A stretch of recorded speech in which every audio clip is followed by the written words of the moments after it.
दिसतंय सगळ्यांना? ओके.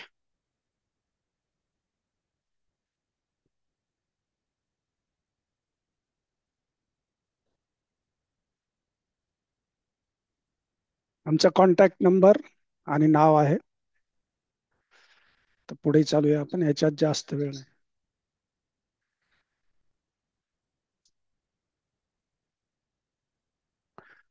पतंजली योग सूत्रामध्ये वेद काळापासून जी ज्ञानाची सुरुवात झालेली आहे, तर त्याचं वर्णन आढळते. आणि वेदांमध्ये जे वर्णन आहे त्याचाच एक भाग आहे, तो म्हणजे योग.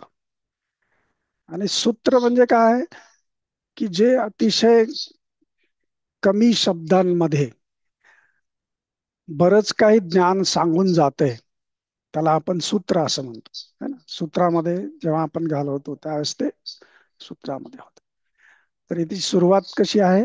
वेद, वेदांग, उपांग, षडदर्शन, 14 शास्त्र आहेत आपल्या धर्माची, आणि चेतना. तर गुरुदेवांनी त्याच्यामध्ये काय सांगितलंय, की चेतना म्हणजे महर्षी पतंजली, आणि महर्षी पतंजली म्हणजे चेतना. आता वेद किती प्रकारचे आहेत, 14 शास्त्र कोणकोणते आहेत, वेदांग काय आहे, ह्याच्याविषयी आपण अगदी थोडक्यामध्ये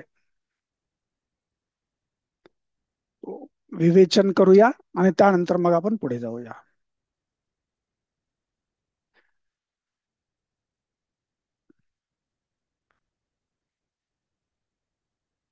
ज्ञानाचे हे जे 14 शास्त्र सांगितलेले आहेत, ते कोणकोणते आहेत?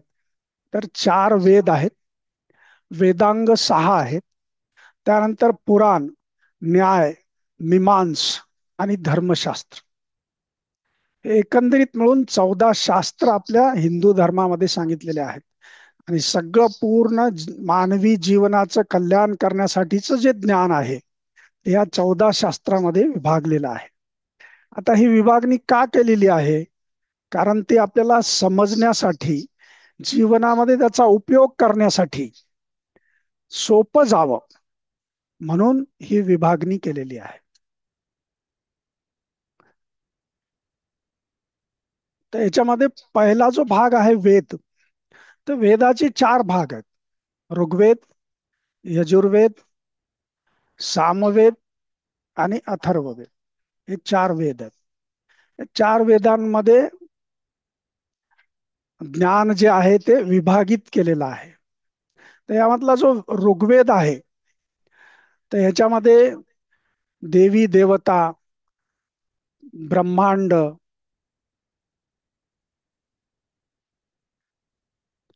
पंचभूत, परमात्मा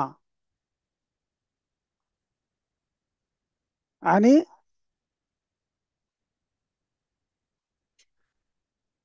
जीवन कसं जगावं, ह्याविषयीचं मुख्यत्वे वर्णन केलेलं आहे.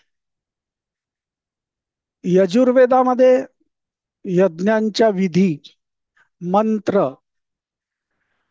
आणि तत्वज्ञान ह्याविषयीचं वर्णन आहे मुख्यत्वे करून. सामवेदामध्ये ज्ञानयोग, कर्मयोग, भक्तियोग ह्याचं वर्णन आढळतं आपल्याला. आणि अथर्व वेदामध्ये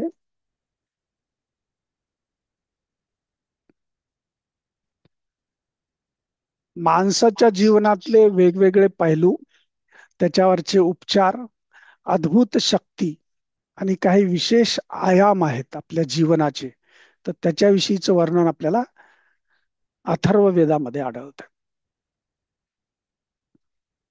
त्यानंतर आहेत 6 वेदांग. तर 6 वेदांग कोणकोणते आहेत? तर शिक्षा, कल्प, व्याकरण, निरुक्त, छंद आणि ज्योतिष.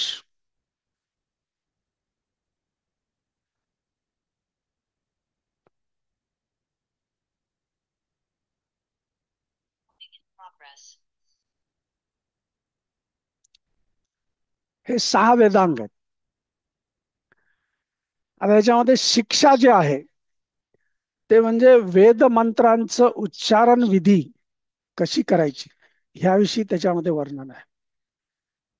कल्प आहे, तर कल्पमध्ये वैदिक अनुष्ठान जे आहे, आपण जे काय अनुष्ठान करणार आहे तर त्याच्या प्रक्रिया कशा आहेत त्याच्याविषयीचं वर्णन आहे.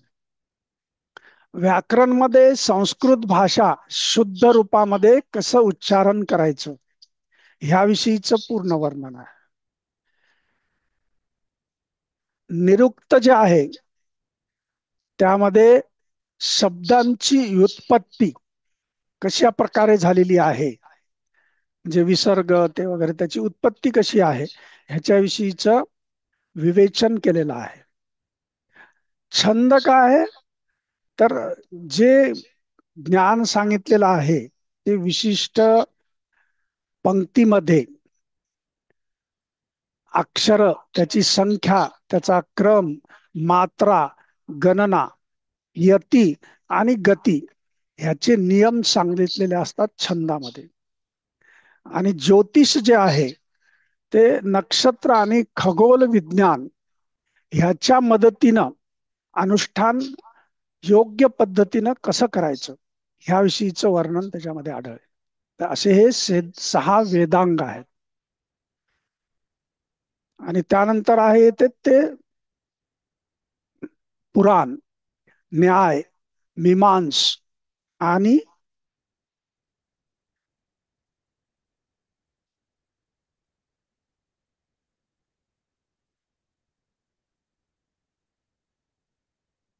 धर्मशास्त्र. तर पुराणामध्ये काय आहे, तर आपल्या हिंदू धर्मासंबंधीचे जे आख्यान ग्रंथ आहेत, म्हणजे काही राजांच्या वृत्ते, ऋषी आहेत त्यांच्याविषयीचं पूर्ण कथा रूपामध्ये वर्णन केलेलं असते पुराणांमध्ये. न्याय आहे ते न्यायानुसार लोकांशी जेव्हा आपण व्यवहार करतो त्यावेळेस तो निष्पक्ष आणि समान व्यवहार कसा करायचा, दार्शनिक, आर्थिक, सामाजिक, राजनीतिक आणि न्याय पद्धती ह्याविषयीचा विचार याच्यामध्ये केलेला आहे. मीमांसमध्ये पूजित विचार, जे पूजनीय आहे त्याच्याविषयीचा विचार केलेला आहे. म्हणजेच यज्ञपरक वचन जे असतात त्यांची व्याख्या कशा पद्धतीनं करायची त्याविषयीचं वर्णन केलेलं आहे. आणि धर्मशास्त्र, धर्मशास्त्रामध्ये नियमानुसार आचरण कसं करायचं ह्याविषयीचं वर्णन आपल्या धर्मशास्त्रामध्ये दिलेलं असतं. ते अशा प्रकारचे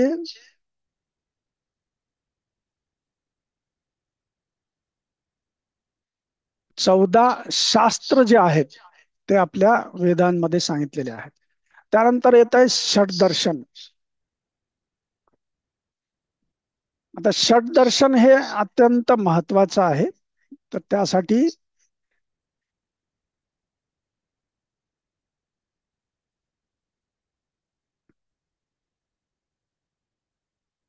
सांख्य, योग, न्याय, वैशेषिक, मीमांस आणि वेदांत ह्याविषयीचं जे वर्णन आहे ते त्यामध्ये आपल्याला आढळून येते.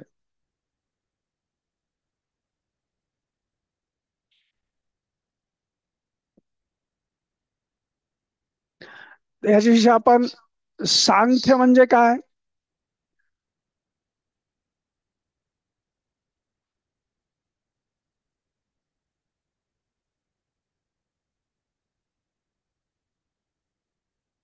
परमाणुवाद, यथार्थवाद, द्वैतवाद अशा सिद्धांतांचा त्याच्यामध्ये समावेश असतो.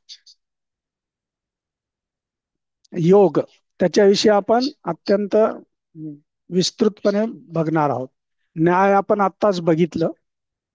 त्यानंतर वैशेषिक दर्शन ह्याच्यामध्ये पदार्थांचं स्वरूप, गुण, क्रिया ह्याचं अध्ययन आपल्याला आढळतंय. मीमांस बघितलं आपण. वेदांत मध्ये हिंदू धर्माचं एक दर्शन ह्याच्यामध्ये आपल्याला आढळते. तर ह्याच्यानुसार परब्रह्म सत्य, परम सत्य, स्थान, समय, नाम, रूप, तर ह्याच्याही पलीकडे जे आपलं अस्तित्व आहे त्याच्याविषयीचं वर्णन हे वेदांतामध्ये आपल्याला आढळतं.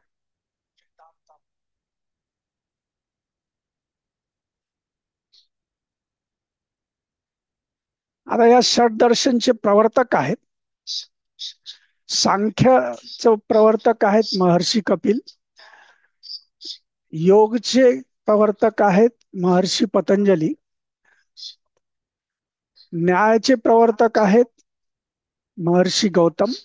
वैशेषिक महर्षी कणाद. मीमांस महर्षी जयमनी. आणि वेदांतचा महर्षी बादरायण. हे आपल्याला एक जस्ट माहितीसाठी म्हणून आपण हे केलेलं आहे. इथून सुरुवात आहे त्याची.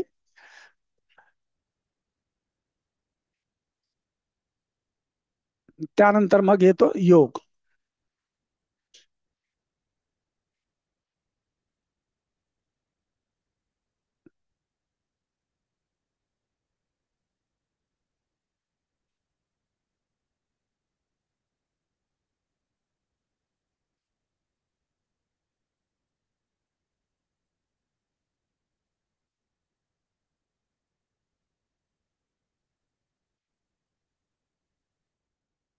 एवढ्यापर्यंत समजलं ना सगळ्यांना व्यवस्थित? वेद, वेदांग, त्यानंतर दर्शन, आपले जे 14 शास्त्र आहेत. तर ह्याचा आपल्याला प्रत्येक ह्याच्यामध्ये काय काय आहे याच्याविषयी आपण अगदी त्रोटक ह्याच्यामध्ये आपण ती माहिती घेतली. आता आपल्याला त्याच्यामध्ये जे योग आहे तर योगाविषयी आपल्याला ह्या ह्याच्यामध्ये सविस्तरपणे माहिती घ्यायची आहे. तर आपण थोडीशी